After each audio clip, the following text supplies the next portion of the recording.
Hello, good morning students. अभी हम लोग 10th क्लास केमिस्ट्री पढ़ रहे हैं और सेकंड चैप्टर के एनसीईआरटी एग्जाम्पलर क्वेश्चन तक हमने लास्ट वीडियो में कवर कर लिया था। ठीक है, और ज्यादातर मैंने करवा दिए थे, 5 से 7 आपके लिए छोड़े थे, वो आप कर लेना। तो लास्ट वीडियो में हमने एनसीईआरटी लास्ट 3 या 4 वीडियो से हम एनसीईआरटी क्वेश्चंस कर रहे थे ऑफ चैप्टर सेकंड। ओके, तो उसके बाद अब हम जो बचे हुए क्वेश्चंस हैं वो रिवीजन के टाइम पे करेंगे, जितने भी हैं आपके बचे हुए बुक में बाकी क्वेश्चंस। आज हम चैप्टर थर्ड स्टार्ट कर रहे हैं, that is metals and non metals. तो जो 2 चैप्टर आपके कंप्लीट हो चुके हैं, अब हम थर्ड के ऊपर आ रहे हैं। सो ये जो नाम है चैप्टर का, मेटल्स एंड नॉन मेटल्स, ये बिल्कुल भी नया नहीं है आपके लिए। आपने 9th में पढ़ी थी मैटर की क्लासिफिकेशन। ओके, कि हम मैटर को फिजिकली क्लासिफाई कर सकते हैं into solid, liquid and gas. हम मैटर को केमिकली क्लासिफाई कर सकते हैं into pure substance and mixture. ठीक है, फिर mixture can be homogeneous, heterogeneous. Pure substance को 2 टाइप से क्लासिफाई किया जाता है, एलिमेंट एंड कंपाउंड। कंपाउंड को फर्दर 2 टाइप से क्लासिफाई किया जाता है, ऑर्गेनिक, इनऑर्गेनिक। पर प्योर सब्सटेंस में जो एलिमेंट था ना, एलिमेंट को 3 तरह से क्लासिफाई किया जाता है in the pure substance category.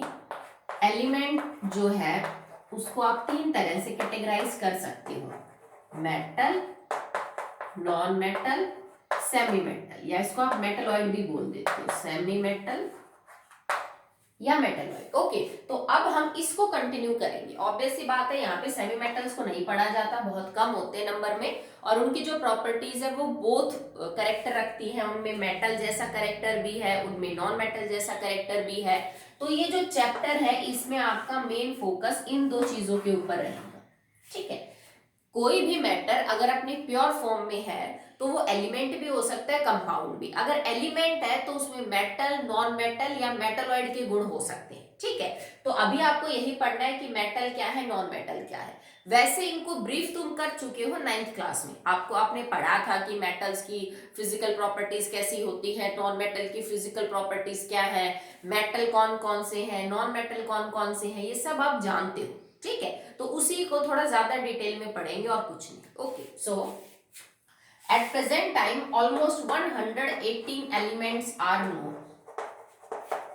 ठीक है, और स्टिल बेटर डिस्कवरी चलती ही रहती है। सुनने में आया है कि 2 और एलिमेंट्स की जो है वो डिस्कवरी हुई है, बट पीरियोडिक टेबल में अभी ऐड नहीं किया गया है, तो हम उनके बारे में बात नहीं करेंगे। ओके, एक टेबल है पीरियोडिक टेबल जिसको हम बोलते हैं, उसमें जितने भी एलिमेंट्स अब तक खोजे गए हैं, ठीक है, उन सबको एक increasing order of atomic number के हिसाब से अरेंज किया गया है।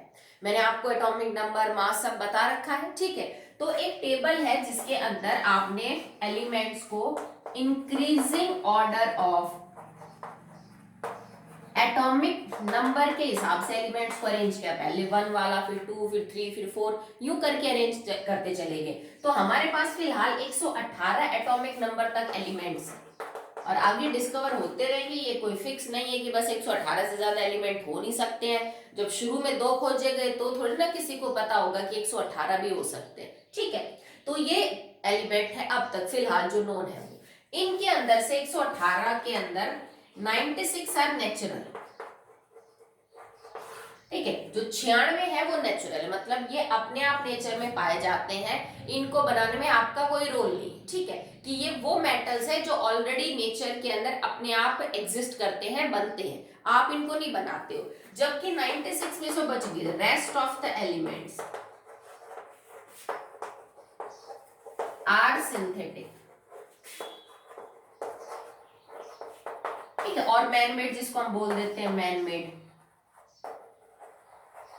ओके, तो 118 में से 96 एलिमेंट नेचुरल है जो अपने आप बनते हैं नेचर में, और रेस्ट ऑफ द एलिमेंट जो बच गए 96 माइनस करने के बाद वो सिंथेटिक है, वो मैनमेड है। मतलब आप उनको आर्टिफिशियली बना सकते हो लैब के अंदर। कैसे बनाए जाते हैं, किसी और बड़े एलिमेंट को तोड़ के उसमें से छोटे एलिमेंट्स की डिस्कवरी हो गई, जो आगे आप पढ़ेंगे। बहुत सारे टेक्नीशियम है, बहुत सारे एलिमेंट है जो सिंथेटिक भी है, जिन्हें हमने बनाया है, वो अपने आप नेचर के अंदर एग्जिस्ट नहीं कर रहे थे। ओके, चलिए नाउ बात करते हैं इन अर्थ क्रस्ट।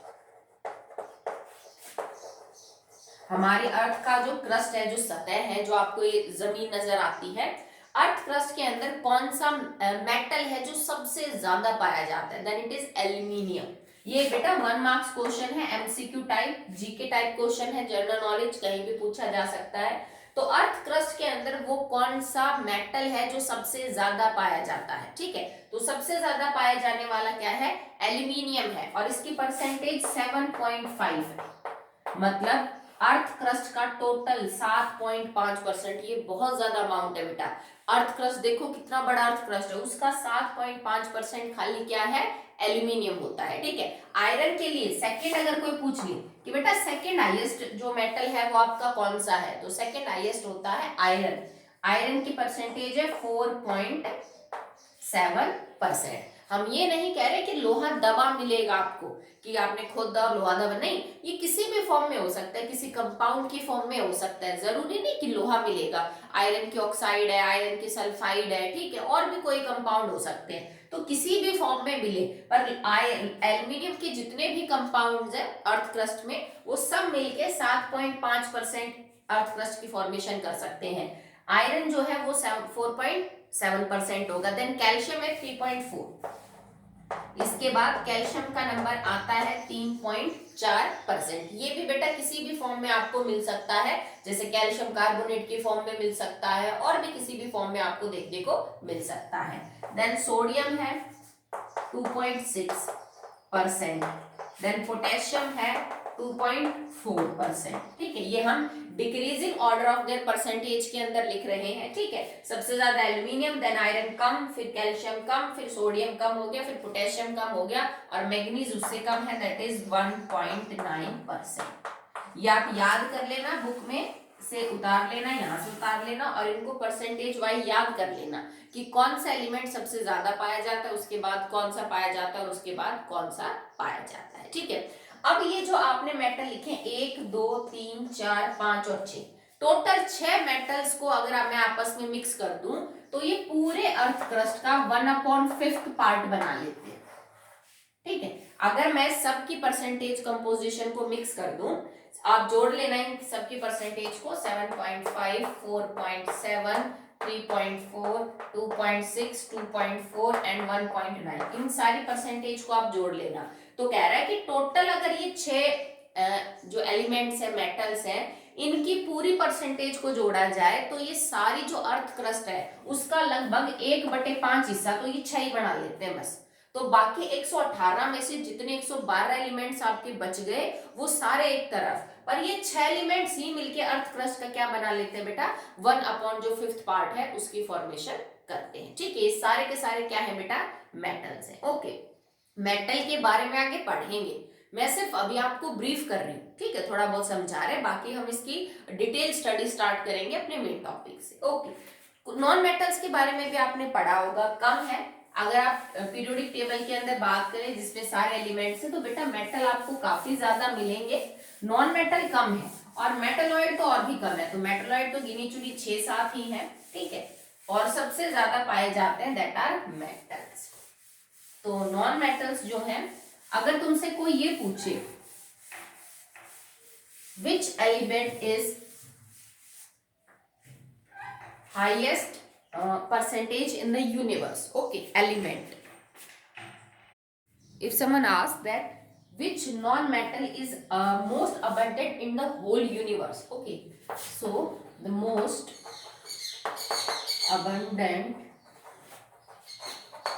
नॉन मेटल, ये एलिमेंट लिख लीजिए आप, क्योंकि इसका आंसर तो नॉन मेटल, ये एलिमेंट या नॉन मेटल इन यूनिवर्स की बात हो रही है बेटा, not earth crust, not atmosphere, ठीक है।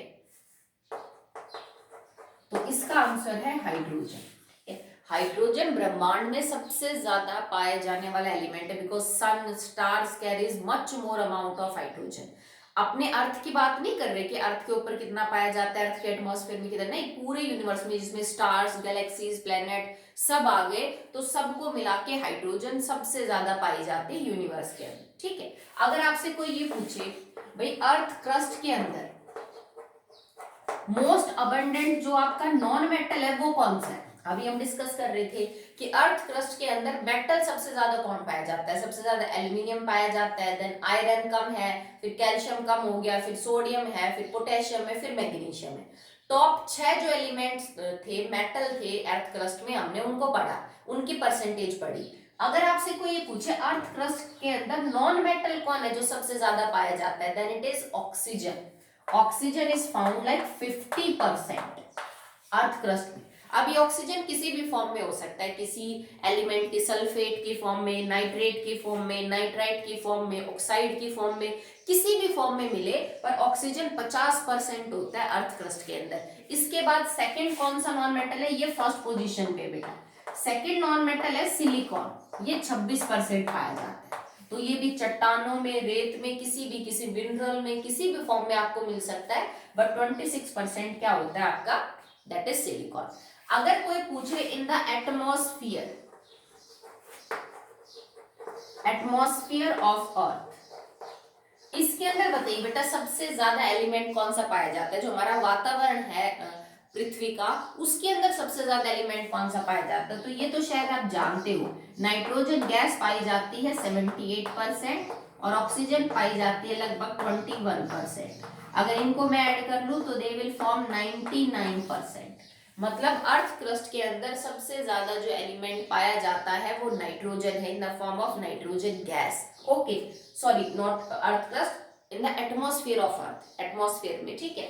इसके बाद जो सेकंड नंबर पे है वो ऑक्सीजन है, जो 21% पाया जाता है, ठीक है। अब ये जो बचा हुआ 1% बच गया, इसमें बहुत सारी गैसेज होती हैं।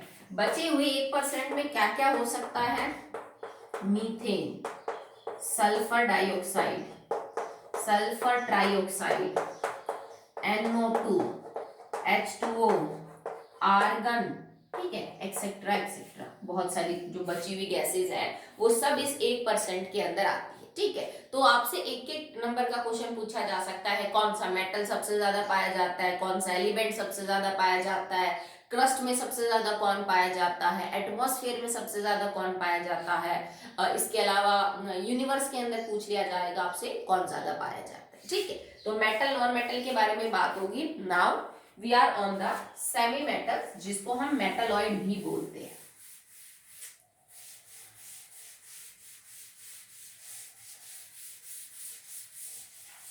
सेमी मेटल और मेटलॉइड,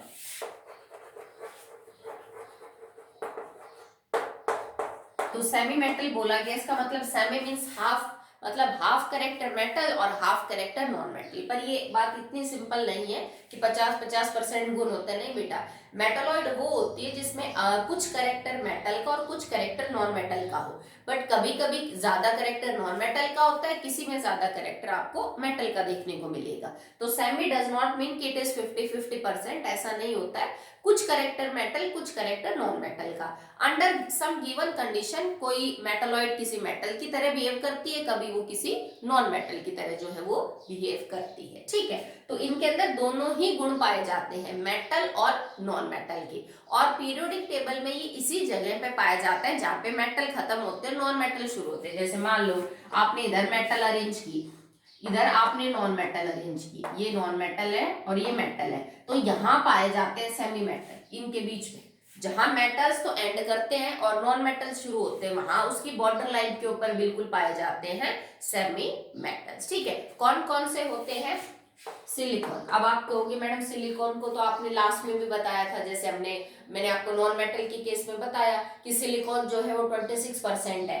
तो बेटा इसके अंदर दोनों करेक्टर होते हैं, इसमें मेटालिक करेक्टर भी है ना, मेटालिक तो नहीं कह सकते, बट इसमें मेटालॉइड और नॉन मेटालॉइड करेक्टर दोनों देखने को मिलते हैं, ठीक है। इसके अलावा है Ge, that is germanium, arsenic, antimony, arsenic and antimony, boron भी आपको देखने को मिल जाएगा इन मेटलॉइड करेक्टर, बट एक्चुअली में इसको हम कंसिडर नहीं करेंगे हायर क्लासेस में मेटलॉइड के अंदर, ठीक है। 5 या 7 होते हैं बेटा, ये देखो आप सिलिकॉन में ज्यादातर जो करेक्टर है वो नॉन मेटालिक है, ठीक है। बोरोन के अंदर जो मैक्सिमम करेक्टर है वो नॉन मेटालिक है, पर आप इसको 10th क्लास तक पढ़ लेते हैं अंडर द हेडिंग मेटलॉइड, ठीक है। ये सिलिकॉन है, इसको तो आप जानते ही हो, atomic number symbol Ge for germanium, ये सिलिकॉन के नीचे मिल जाएगा आपको, देखना टेबल में। AS is for arsenic.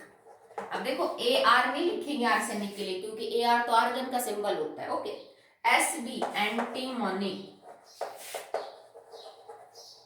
ठीक है। B इज फॉर बोरोन, ये आप जानते हैं, and T is for tellurium, ठीक है। तो ये कुछ एलिमेंट्स है जिसमें दोनों कैरेक्टर है, इस वजह से हम इन्हें मेटलॉइड या फिर सेमी मेटल का जो है नाम दे रहे हैं। ओके, चलिए अब ये तो सिर्फ इंट्रोडक्शन पार्ट समझ लीजिए थोड़ा सा। अब हम अपना टॉपिक स्टार्ट कर रहे हैं, द इम्पोर्टेंस ऑफ मेटल। अब हम बेटा मेटलॉइड को नहीं पढ़ेंगे चैप्टर में, मेन फोकस हमारा रहेगा मेटल और नॉन मेटल पे। तो सबसे पहले पढ़ते हैं इम्पोर्टेंस ऑफ मेटल। तो ये टॉपिक वैसे मेरा पढ़ाने का नहीं है, मेटल हम डे टू डे लाइफ के अंदर कहाँ कहाँ यूज करते हैं ये आप सबको पता है, ठीक है। इम्पोर्टेंस ऑफ मेटल,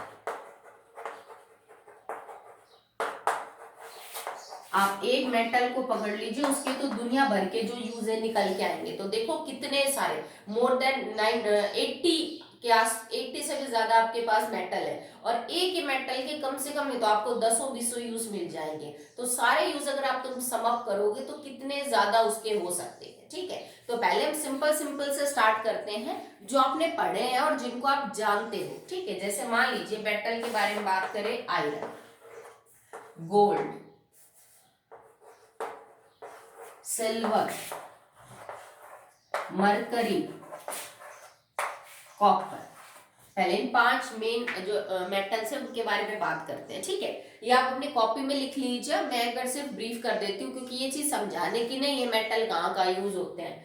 तो लोहा कहाँ कहाँ यूज होता है, कंस्ट्रक्शन के हर काम में लोहा यूज होता है। जैसे जब आप घर बनाते हो तो सरिये हैं, चौखट है, आपकी जो खिड़कियां हैं, ठीक है। और भी बहुत सारी छोटी मोटी चीजें होती हैं जो हमारी लोहे की बनी होती है, ठीक है। बड़ी बड़ी मशीनरीज आपको बनानी है, जैसे मान लीजिए आपको कोई क्रेन ही बना रही है तो आपको उसमें बहुत सारा लोहा लगेगा, ठीक है। कोई भी मशीन बनानी हो किसी फैक्ट्री के लिए, या कोई छोटी मशीन बनानी हो, जैसे साइकिल भी तो एक मशीन ही है बेटा। तो बहुत सारी चीजों को मैन्युफैक्चर करने में हमें लोहे की जरूरत पड़ती है। आपको ट्रेन बनानी हो, आपको बस बनानी हो, आपको रेलवे ट्रैक बनाने हैं, ठीक है। इन सब के लिए हमें किसकी जरूरत पड़ती है, लोहे की जरूरत पड़ती है, ठीक है। सरिये वगैरह जैसे आप बनाते हो। इनके अलावा अगर आयरन का और यूज देखा जाए तो जैसे आप ब्रिज वगैरह बनाने में, बड़े बड़े पुल बनाए जाते हैं, रेलवे ट्रैक्स बनाए जाते हैं। इनके अलावा जैसे अगर और आयरन के यूज की बात की जाए, then it is used in household purpose. अपने घर में भी बहुत सारी चीजें होती है, छोटी मोटी, बहुत बड़े लेवल पे नहीं, छोटी मोटी चीजें होती हैं जो हमारी किसकी बनी होती हैं, लोहे की बनी होती है। जैसे फिटिंग वगैरह के अंदर हम लोहे के बने हुए जो नेल्स और बोल्ट्स है उनको क्या करते हैं, यूज करते हैं, ठीक है। तुम्हारे घर में जैसे साइकिल हो गई, या फिर जैसे फैन हुआ, ये जितने भी आइटम है वो हम ज्यादातर किसके मिलते हैं, या तो लोहे का होता है या लोहे के साथ किसी चीज को मिक्स करके फिर हम उस चीज को बनाते हैं, ठीक है। तो हाउस होल्ड पर्पज हो या कोई इंडस्ट्री हो, बड़े पैमाने पे हम लोहे को बहुत ज्यादा यूज करते हैं, ठीक है। अगला है गोल्ड। तो मेन पर्पज तो बेटा इसका ज्वेलरी में होता है, ठीक है, कि ज्वेलरी वगैरह बनाने के अंदर हम क्या करते हैं, सोने का यूज करते हैं। मैक्सिमम यूज तो वही है इसका, पर आगे जाके और भी यूज आपके पढ़ेंगे। अब तुम्हारे लिए वो नया हो जाएगा, तो आप अभी वही ध्यान रखो जो आपने पढ़ा है। सेम सिल्वर के यूज की अगर बात करें तो सिल्वर भी आप as a jewellery purpose use कर सकते हो, या प्लेटिनियम भी ऐड कर लो। सिल्वर, गोल्ड और प्लेटिनियम, ये तीनों ज्वेलरी बनाने के अंदर यूज किए जाते हैं। और ज्वेलरी का बिजनेस कितना बड़ा है, देखो कितना बड़ा स्केल होता है वो, ठीक है। तो जितना भी ज्वेलरी का बिजनेस है वो सिर्फ गोल्ड, प्लेटिनियम, डायमंड और सिल्वर, इन्हीं के ऊपर तो चलता है, ठीक है। नेक्स्ट है मरकरी। तो मरकरी हम कहाँ कहाँ यूज करते हैं, मरकरी से आप जो है बैरोमीटर बना सकते हैं, एक इंस्ट्रूमेंट है जिससे आप प्रेशर को मेजर कर सकते हैं, ठीक है। इससे आप थर्मोमीटर बना सकते हैं टू मेजर टेम्परेचर, हम टेम्परेचर मेजर करते हैं। तो आजकल तो डिजिटल है, पर पहले वो मरकरी वाला था ना जिसमें मरकरी ऊपर चढ़ती थी, फिर आप रीडिंग लेते थे, ठीक है। तो टेम्परेचर हम इससे मेजर करने के लिए मरकरी को यूज कर सकते हैं। देखो ये सारे मेटल रिएक्शंस में तो यूज होते ही होते हैं, हम तो डे टू डे लाइफ के अंदर बात कर रहे हैं कि हम इनको कहाँ कहाँ पे यूज करते हैं। ठीक है, तो मरकरी को यूज करते हैं जो टेम्परेचर मेजरिंग डिवाइस है थर्मोमीटर बनाने के लिए। ठीक है, और इसके अलावा जो मरकरी है उसको प्रेशर मेजरिंग इंस्ट्रूमेंट के लिए भी हम यूज करते हैं। कॉपर है तो कॉपर के बेटा हम वायर बनाते हैं, तांबे के जो तार है वो आपने मोटर के अंदर देखे होंगे, रेडिश कलर के होते हैं। तो जितनी भी आपकी वायर्स होती है, मोटर्स होती है, इलेक्ट्रिक मोटर्स, उनके अंदर वाइंडिंग पर्पस में हम कॉपर के तार को यूज करते हैं। कॉपर के बर्तन भी बहुत अच्छे बनाए जाते हैं। ठीक है, आपने देखा होंगे घर में होते हैं कॉपर के बर्तन। नेक्स्ट है एल्यूमिनियम। अब एल्यूमिनियम की भी बहुत यूज है। Aluminium is used in the purpose of utensil. हम घर में बहुत बर्तन है जो एल्यूमिनियम के यूज करते हैं, क्योंकि ये मजबूत भी होते हैं और वजन में हल्के भी होते हैं। एल्यूमिनियम के अलॉय से हम कुकर हुए और जो एरोप्लेन है, रॉकेट्स हैं, शटल्स हैं, उनको बनाते हैं। ठीक है, इसके अलावा एल्यूमिनियम को आप कंसंट्रेटेड HNO3 को स्टोर करने के लिए भी यूज कर सकते हो। इस एसिड को एक जगह से दूसरी जगह ले जाने में हम एल्यूमिनियम को जो है वो यूज करते हैं। हम एल्यूमिनियम के फॉइल को यूज करते हैं खाने को रैप करने के लिए। ठीक है, देखा ना आपने, एल्यूमिनियम की फॉइल में हम खाना जो है वो लपेट के लाते हैं। ठीक है, अगला है जैसे एल्यूमिनियम के अलावा लाइक जिंक है। तो जिंक का ये क्या यूज होता है, एक तो ये आयरन को बचाता है फ्रॉम रस्टिंग।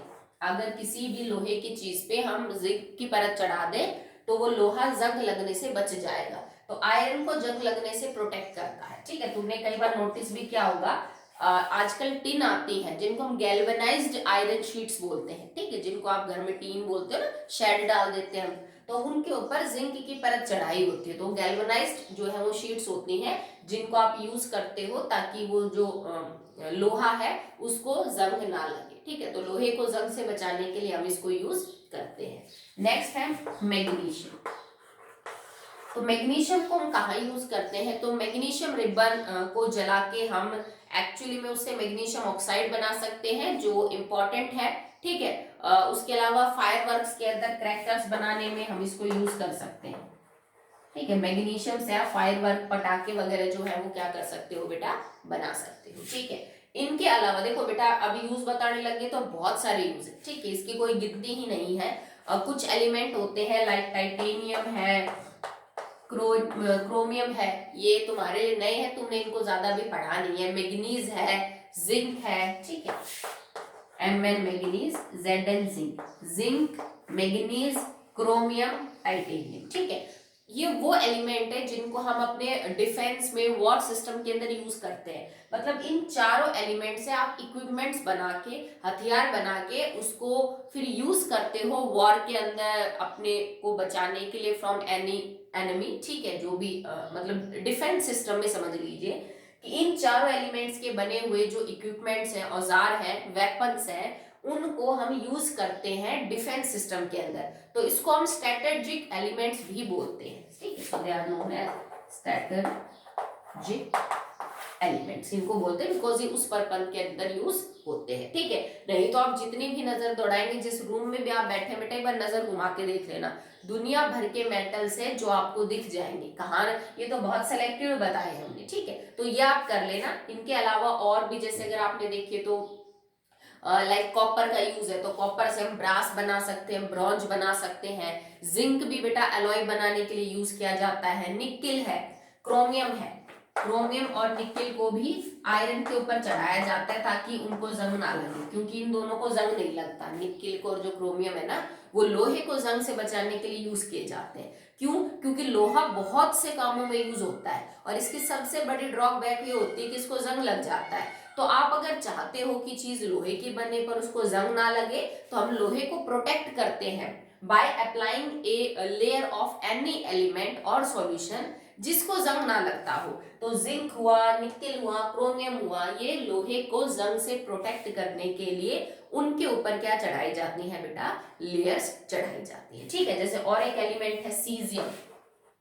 इसको हम फोटो इलेक्ट्रिक सेल्स के अंदर यूज करते हैं। जैसे जो सोलर पैनल है ना हमारे घर में, वो प्लेट लगी होती है सोलर पैनल्स, उसके अंदर हम सीजियम को यूज करते हैं। ठीक है, इसके अलावा अगर आप बात करें लाइक कॉपर हो चुका, आयरन, मैग्नीज, क्रोमियम, वेनेडियम है, बी सिंबल। वेनेडियम भी हम बेटा कुछ अलॉयज बनाने में यूज करते हैं, जैसे स्टील वगैरह जो है उसको बनाने में वेनेडियम यूज करते हैं। एक आपका होता है टेंटेलम करके एलिमेंट है। Tantalum element is used to make, it is used in surgery। Tantalum करके एक एलिमेंट होता है, उसका काम क्या होता है, जैसे कई बार आपने देखा होगा ना, बोलते हैं ना किसी का पैर में फ्रैक्चर हो गया, उसके पैर में रॉड डली है, पैर में या फिर हाथ में रॉड डली है, तो रॉड कब डालते हैं, जब हड्डी बहुत बुरी तरह से टूट जाती है, तो उसको सपोर्ट करने के लिए हम एक मेटल की बनी हुई रॉड नट बोल्ट के साथ हड्डी से कस देते हैं, और फिर वो आदमी जो है वो थोड़ा काम कर पाता है पहले के मुकाबले बेटर। तो वो है वो लोहे के नहीं होते, बिकॉज अंदर जर लग जाएगा, रिएक्शन हो सकती है। तो टेंटेलम के बने हुए नट और बोल्ट्स और रॉड यूज की जाती है पेशेंट की बॉडी के अंदर, ठीक है। किसी भी मेटल का ऐसे नहीं डाल सकते, ठीक है। जैसे मेटल है, कैल्शियम है, कैल्शियम कितना इंपॉर्टेंट है हमारी बॉडी में, कैल्शियम की कितनी जरूरत होती है, सोच के देखो। कई बार डॉक्टर बोलते हैं नहीं आप में कैल्शियम की कमी है, हड्डियां वीक हो जाती हैं, हमारे दांत कैल्शियम फॉस्फेट के बने हैं, उनमें कमी पड़ जाएगी, हड्डियां ही कमजोर हो जाएंगी, तो आपको जॉइंट्स में पेन होने लग जाएगा। तो कैल्शियम तो बहुत जरूरी होता है हमारी बॉडी ग्रोथ के लिए। तो बाहर की दुनिया तो छोड़िए, अपनी ग्रोथ के लिए कितना इंपॉर्टेंट होता है, ठीक है। मैग्नीशियम की बात करें तो आपको पता है कि प्लांट्स को अपना खाना बनाने के लिए क्लोरोफिल की जरूरत पड़ती है, और क्लोरोफिल के अंदर मैग्नीशियम पाया जाता है, ठीक है। अगर मैग्नीशियम नहीं तो क्लोरोफिल नहीं, क्लोरोफिल नहीं तो पौधे अपना खाना नहीं बनाएंगे। अगर पौधे अपने खाना नहीं बनाएंगे तो जो पौधों से आपको दुनिया भर के फूड आइटम्स मिलते हैं, उनकी रूट से, उनकी लीव से, उनके स्टेम से, उनके फ्रूट से, वो सब आपको नहीं मिलेंगे, ठीक है। तो क्लोरोफिल कितना इंपॉर्टेंट है, उसके अंदर हम क्या यूज करते हैं, मैग्नीशियम एलिमेंट उसके अंदर पाया जाता है। जैसे विटामिन B12 है, बहुत इंपॉर्टेंट है। विटामिन बी कॉम्प्लेक्स, जैसे विटामिन ए होता है, बी, सी, विटामिन बी होता है, ठीक है। B12 ये बहुत इंपॉर्टेंट है, और इसके फॉर्मूले में कोबाल्ट पाया जाता है, Cu, एक मेटल है, ठीक है। तो मतलब इनको बनाने में ही आप मेटल को जो है वो क्या कर रहे हो बेटा, यूज कर रहे हो। तो हमारी बॉडी में भी दुनिया भर के एलिमेंट्स का यूज होता है। आपकी बॉडी अच्छे से फंक्शन नहीं करेगी अगर उसमें सोडियम और पोटेशियम बराबर अमाउंट में नहीं है। बोल देते हैं ना किसी का बीपी लो हो गया, किसी का हाई हो गया, वो इसी वजह से होता है जब उनकी बॉडी में ये मेटल आयंस ऊपर नीचे हो जाती है, कम ज्यादा हो जाती है, ठीक है। तो हमारे बॉडी स्ट्रक्चर को, बॉडी मेटाबॉलिज्म को मेंटेन करने के लिए तो दुनिया भर के एलिमेंट्स रेस्पॉन्सिबल है, that is towards bio, bio का पोर्शन हो जाएगा। पर अगर आप वैसे भी देखो फिजिकल वर्ल्ड में भी बहुत सारे मेटल्स हैं जिनको हम डेली यूज करते हैं।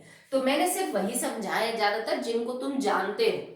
आगे तुम जैसे ही चैप्टर पढ़ोगे, थर्ड पढ़ोगे, फोर्थ, फिफ्थ, तो तुम्हें खुद समझ में आने लग जाएगा कि कौन कौन से मेटल और कहाँ कहाँ पे यूज हो सकते हैं। तो आज के लिए बस इतना ही। इंपॉर्टेंस ऑफ हमने मेटल्स तक का जो है वो डिस्कस किया है। आगे हम बात करेंगे about importance of non metals, ठीक। That's all for the